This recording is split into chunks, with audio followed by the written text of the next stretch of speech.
Santapan Harian, Minggu, 29 Maret 2020.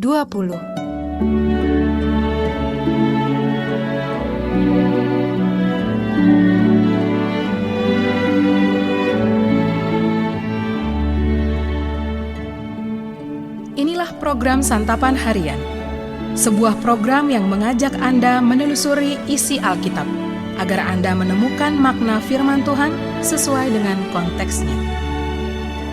Santapan Harian tertuju bagi Anda yang ingin memiliki kehidupan rohani yang segar, kuat, dan sigap.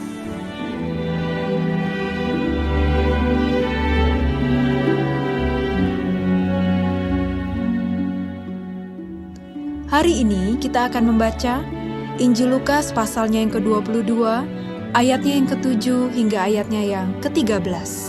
Namun sebelumnya, mari kita berdoa. Mampukanlah kami untuk memahami dan mewartakan firman-Mu dalam keseharian hidup kami, di dalam Kristus Yesus yang memampukan kami. Amin. Lukas 22 ayat 7-13. Maka tibalah hari raya roti tidak beragi, yaitu hari di mana orang harus menyembelih domba Paskah. Lalu Yesus menyuruh Petrus dan Yohanes, katanya, "Pergilah, persiapkanlah perjamuan Paskah bagi kita, supaya kita makan."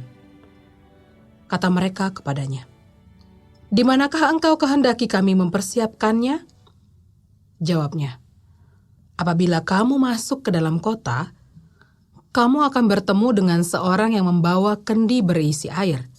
Ikutilah dia ke dalam rumah yang dimasukinya. Dan katakanlah kepada tuan rumah itu, 'Guru bertanya kepadamu, di manakah ruangan tempat aku bersama-sama dengan murid-muridku akan makan Paskah?' Lalu orang itu akan menunjukkan kepadamu sebuah ruangan atas yang besar yang sudah lengkap. Disitulah kamu harus mempersiapkannya." Maka berangkatlah mereka, dan mereka mendapati semua seperti yang dikatakan Yesus kepada mereka. Lalu mereka mempersiapkan Paskah.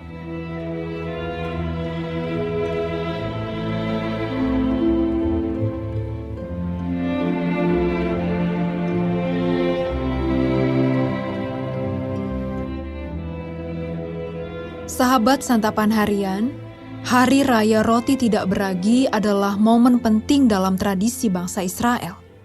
Biasanya mereka merayakan dengan menyembelih domba dan makan bersama dalam perjamuan Paskah. Pada perayaan itu mereka akan mengenang peristiwa Allah yang membawa Israel keluar dari Mesir. Yesus juga bermaksud untuk mengajak para muridnya makan bersama pada hari itu. Ia meminta Petrus dan Yohanes agar mempersiapkan perjamuan untuk makan Paskah. Yesus menyuruh mereka pergi ke suatu tempat yang sama sekali tidak mereka ketahui.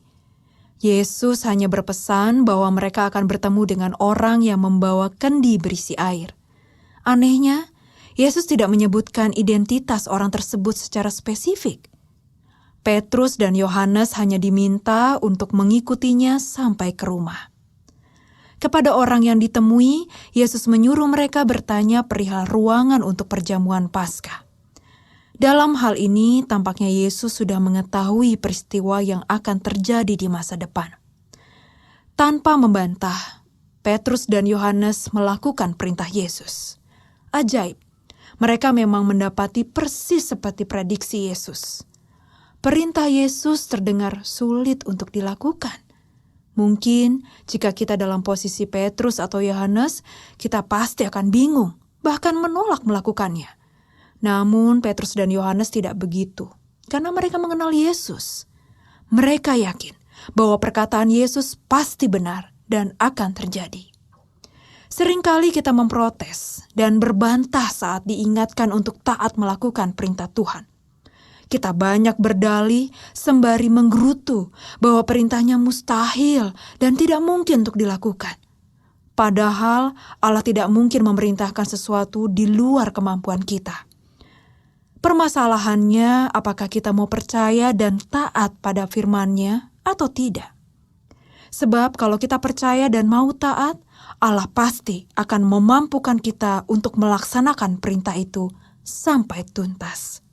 Jadi, kita perlu bertekad untuk percaya dan tunduk melakukan kehendak-Nya. Mari kita berdoa. Tolong kami untuk taat melakukan perintah-Mu. Di dalam nama-Mu Tuhan Yesus, kami bertelut. Amin.